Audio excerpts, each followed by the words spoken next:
women, period. Sometimes today is a tough day for some people. I want to talk to you, I want to read you a little article I read. What is a mom? A mom can be almost any size or age, but she will not admit to anything over 30. She has soft hands and smells good. A mother likes new dresses, music, a clean house, her children's kisses, an automatic dishwasher, and daddy. A mother does not like having her children sick, muddy feet, temper tantrums, loud noise, or bad report cards. She can read a thermometer, much to the amazement of daddy, and like magic can kiss the hurt away. She can also bake good cookies and pies and likes to see her children eat vegetables. A mom can stuff a fat baby into a snowsuit in seconds, can kiss little faces and make them smile. She's underpaid, has long hours, and gets very little rest. She worries too much about her children, and no matter how old they are, she still likes to think of them as her little babies. A mother is the guardian angel of the family, the queen, the tender hand of love. She is the best friend anyone ever has. A mother is love. Today I want to talk to you about appreciation of your mother. I've never preached this particular text before, but I'm preaching today looking at how Jesus treated his mother. Since we're Christ followers, we want to see how we should be treating our mothers, whatever that situation might be with them. I have to admit, though, I am very aware, having done this for many years, that sometimes the day is a very hard day for women. Maybe you've lost a mother recently, or maybe you lost them early in your life. Or maybe you've struggled with being able to have a child, a little infertility. And so today's a hard reminder of that. Today I want you to know that you are appreciated. All women today will be appreciated. As we leave here, we've got flowers for you as you leave, for every woman that's here. I want you to appreciate your mom. Be looking at various scriptures as we go through this today. After dinner one Mother's Day, mother was washing the dishes when her teenage daughter wandered into the kitchen, horrified to see her mother at the sink. She exclaimed, "Oh, Mother, you shouldn't have to do the dishes on Mother's Day." The mother was touched by the seemingly thoughtfulness and was about to take off her apron and give it to her daughter, when the daughter added, "You can do them tomorrow." Mothers, we need to appreciate them. We see in Jesus that he had respect and was obedient to his mother. We first recognize this in Luke's story. Luke's one of the only Gospels that really tells us much about the childhood of Jesus. And in the second chapter of Luke, we see this happening. Jesus has been taken to the temple, as he did every year. This particular year, he's now 12 years old. He's at the temple. He kind of lingers around there. His parents get in the caravan of all the people who are traveling, and they leave and go down the road an hour, and then realize, a day's journey down the road, and realize Jesus is not with them. So they travel back for an hour, a day's journey back, and then they search for him for 3 days. Now think about that mother, how frantic she would be. 5 days, hadn't been able to find her son. And so they did not find him. They went back to Jerusalem to look for him, and after 3 days, they found him in the temple courts, sitting among the teachers, listening to them and asking them questions. Everyone who heard him was amazed at his understanding and his answers. When his parents saw him, they were astonished. His mother said to him, "Son, why have you treated us like this? Your father and I have been anxiously searching for you." "Why were you searching for me?" he asked. "Didn't you know I had to be in my father's house?" But they did not understand what he was saying. He went down to Jerusalem anyway with them and was obedient to them. His mother treasured all these things in her heart, and Jesus grew in wisdom and stature and in favor with God and man. 12 years old. Possibly when you were 12 years old, you thought you were an adult, not a kid anymore.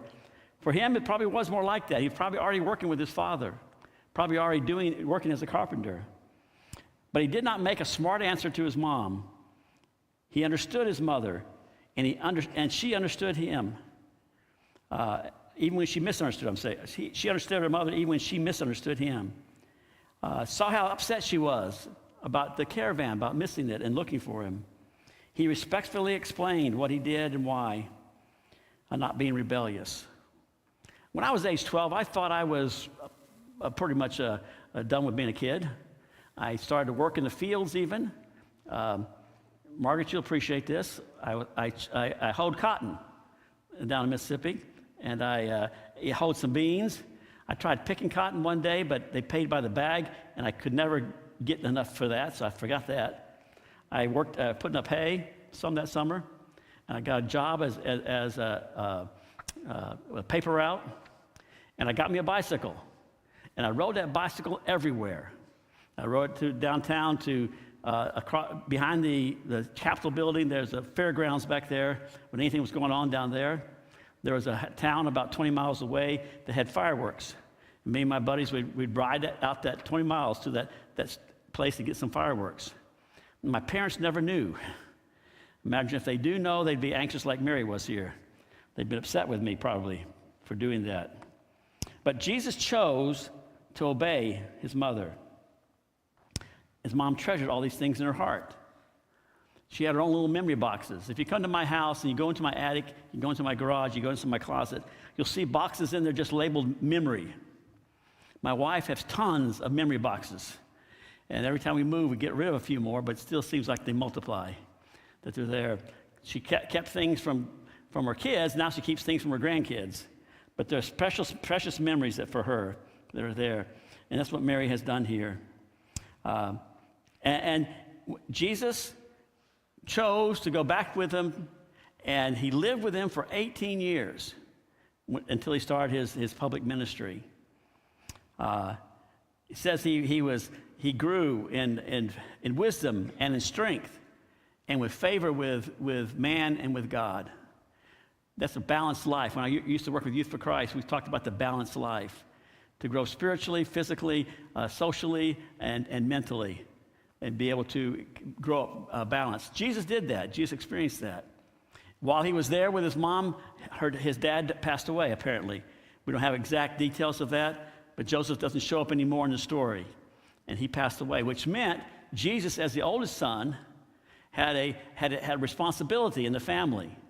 So I've told you before, a woman that didn't have a male in the house was in trouble in that time. She couldn't own the home, she couldn't work a decent job, and so she'd be forced to live on the street. But Jesus, being there as the oldest son, took that responsibility on and took care of her. He did have some brothers and sisters. If you look in Matthew 13 and also in Mark 6, it gives names of 4 different brothers, and then it says sisters, but then gives names for them. But he was the oldest, so his responsibility was to take care of his mom. So he understood why she was worried. He explained where and why, what he was doing, and he chose to obey her. And he chose to live with her for those years preparing for his ministry. May we lift up our mothers today, as Jesus did. We find again the story picks up in John, the 2nd chapter. Here,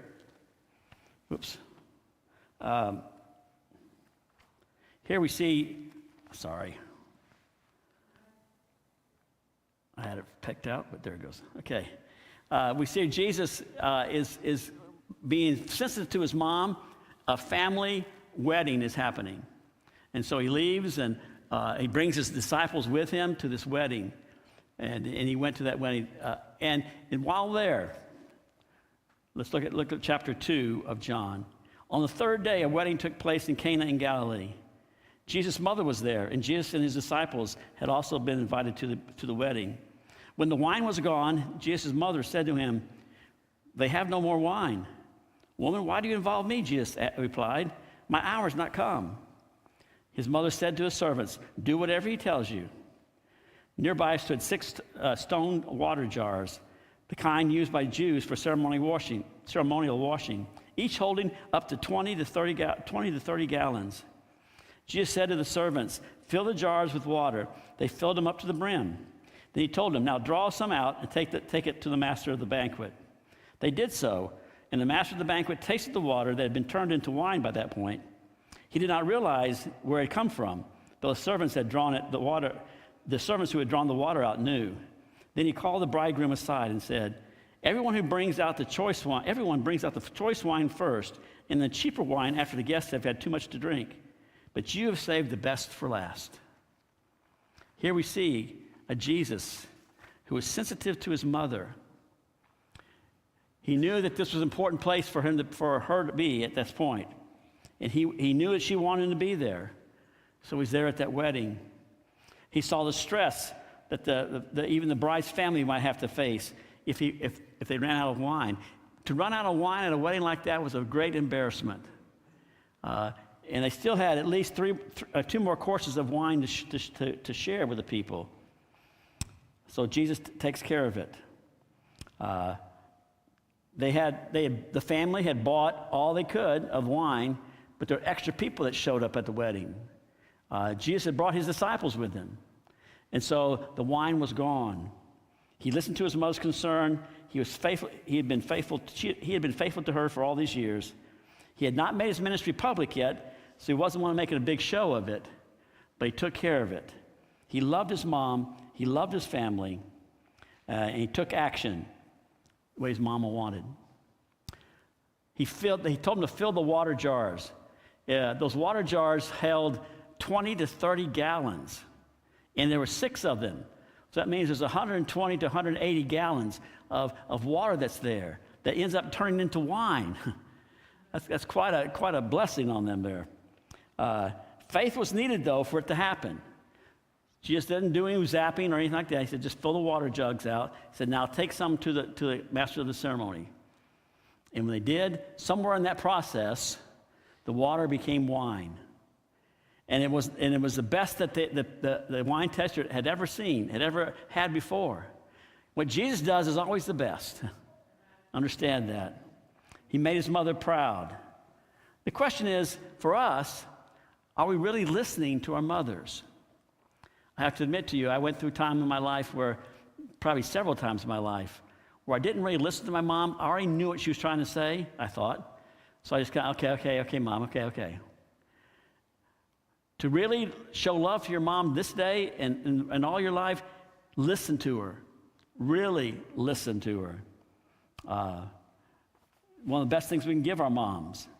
My mom passed away 26 years ago, and I'm still listening to her. She had given me the responsibility of taking care of the graves of my grandparents, my aunts and uncles, and others in my family down around Toledo in that area. And my wife and I began doing that. I have to admit, last year I didn't do it. And I'm understanding that, no, I need to do that this month. I need to do this next week before Memorial Day comes. Take care of those graves. Listening to my mom, honoring my mom, even though she's passed away right now. After dinner not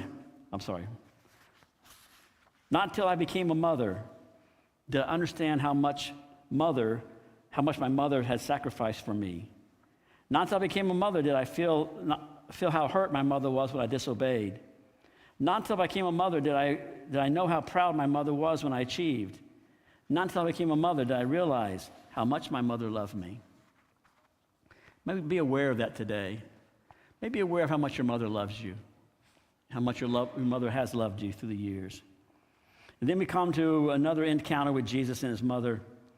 Jesus is now on the cross, and he's in intense pain as always. And he looks down and sees his mother there. This can be found in John 19th chapter, beginning in verse 25.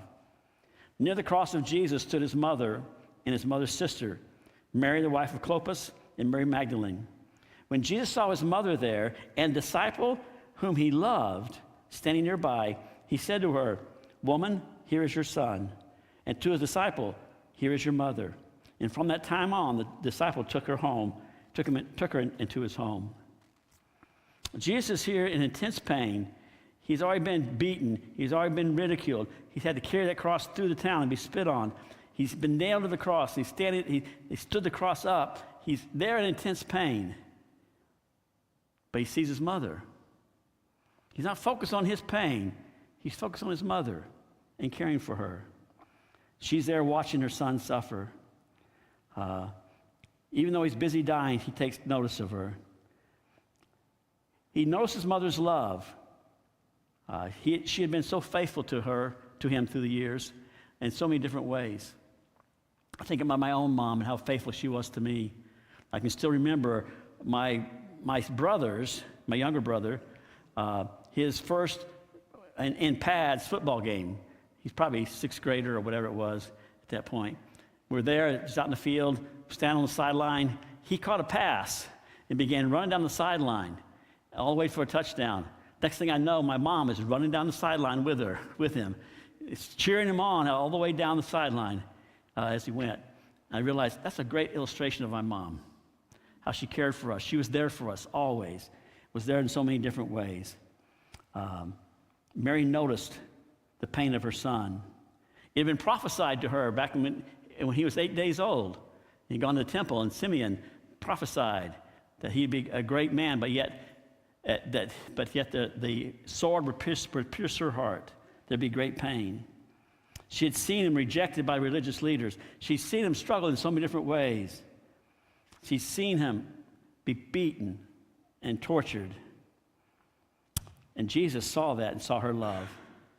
He took his role of his mother's life seriously. Women needed a male in their home, like we said. And it was his responsibility as oldest to take care of that. He saw the disciple whom he loved, which is John, who's writing this particular gospel at that time. And he says to him, here's your mother, take care of her, basically. And he says to his mother, here's your son, let him take care of you. From that time on, John took her into his home, so she would not be alone, would not have to beg on the streets. I remember my mom was sick with Alzheimer's. She got that before she turned 60 even. It was early onset Alzheimer's, so it progressed very fast. And when she was reaching that age, my dad was pastor in Houston, Texas. I was pastor in Ithaca, Michigan. And I thought, man, I need to take responsibility here and help him. But he was the sole caregiver for her. How can I help him? And he was close enough to the age of retirement. I said, Dad, retire, move up here, become my associate pastor, and we'll help take care of Mom. That's the only way I could get him up there, was give him a role of responsibility in the church. Had been his life, all his life. And so he did, and they came up there, and my wife probably more so than I, we took care of my mom up until she was, about 3 or 4 years there before she passed, had a stroke and passed. I think about that. I think about my dad then. A few years later, he got remarried, but had a heart attack again, and he had done his will. He made me his power of attorney, durable power of attorney, and so I was responsible for him, to keep track of him and take care of him. And I thought about that. I thought about this here, how Jesus in many ways has given his durable power of attorney to John. John, take care of my mom. Take care of her in that instance there. He provided for his mother and for her future. Too often today, I hear of children who aren't doing anything for their mothers or for their parents at all.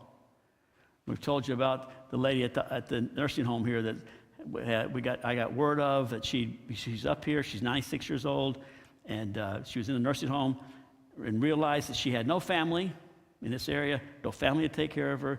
She had no home to go back to. That was her home for the rest of her life, was that nursing home. And the chaplain had contacted us, and so we made visits. Some of you have made visits to her and believe that we're becoming her family because she has no family. We can do that for her there. We need to make sure we take care of our mothers. Don't let that happen to your mother or your dad, that they end up in a place like that with nobody to take care of them, nobody cares for them. He put her needs before his own. Maybe learn to do that. The 5th of the 10 Commandments says, honor your father and mother, so it may go well with you. There's a promise there. Honor your father and mother. Think about that. How can you honor your father and mother today? How can you honor them in whatever stage of life it might be? They might have already passed away. How can you honor them today? This is Mother's Day. What would Jesus do? Think about that. Thomas Edison writes, he says, I did not have my mother long, but she cast over me an influence that's lasted all my life. The good effects of her early training I could never lose. If it had not been for her appreciation and her faith in me at a critical time in my experience, I should never likely have been an inventor. I was always a careless boy, and with a mother of a different caliber, a mental caliber, I should have turned out badly. But her firmness, her sweetness, her goodness were potent powers to keep me on the right path. My mother was the making of me. The memory of her will always be a blessing to me. May we realize that our mothers are important to us. May express that to them. They've guided us. They've seen potential in us. They've helped us in different ways. Their love for us has been constant. I can remember as a kid, or even as an older person, I would get somebody who would say something bad about me, or would tease me, or not like me. My immediate response was, it's okay, my mother loves me. You don't have to love me, you don't have to like me, it's okay, my mother loves me. I could say that with assurance and know that to be true. May we find ways to expressing that to our parents today. A pleasant-faced woman boarded a bus with her 2 small sons during the busy noon hour of the holiday season. The smaller boy sat with his mother upon one side of the bus, while the other, who was about 4 years old, took a seat opposite. It interested him to look out the window, but frequently he glanced across at his mother. At length, he would call out softly, "Mother, mother." This time, it was said a little bit louder, and the mother looked over and smiled. The boy's eyes lighted, and as he whispered, "Mother, I love you." The mother turned a glorious face upon her small son, and men and women in the bus looked tenderly upon one another. The city bus had suddenly come to a place of blessing because a little boy had voiced a very beautiful sentiment. "Mother, I love you." May we find ways of doing that today. Find ways of doing that not just today, but in this time of life, to be able to be appreciative of our mothers in many ways. I know, as I said at the beginning, some of you might be having a hard time with what I'm saying here because your mother wasn't very nice to you, or it wasn't something that you ever had a good relationship with. And maybe you're struggling with that today as I talk about this. But I just ask you, what would Jesus do? How would Jesus want to treat your mother? How can you honor your mother and father? Today, we want to honor you. We want to honor all women here today. As you leave here today, you'll find some flowers out there on the table, little planted in a little bedding plants that you can take home with you. It's not a lot, but it's a little appreciation, just a reminder to you that you matter to us, that you're important to us, all you women that are here. And maybe then also find ways of expressing that to our mothers, to significant women in our life. My wife will always say to you, "Well, I'm not your mother. Why are you getting something from me?" Well, you're a significant woman in my life, and you're the mother of my children. I want to honor you this day. Maybe find ways of doing those kind of things for the women in our life. Thank you, God, for this day, for your word to us, for your salvation for us, for the example that you give us of how to love our mothers. Help us, Lord, to be able to do that even today. We give you all the praise. In Jesus' name.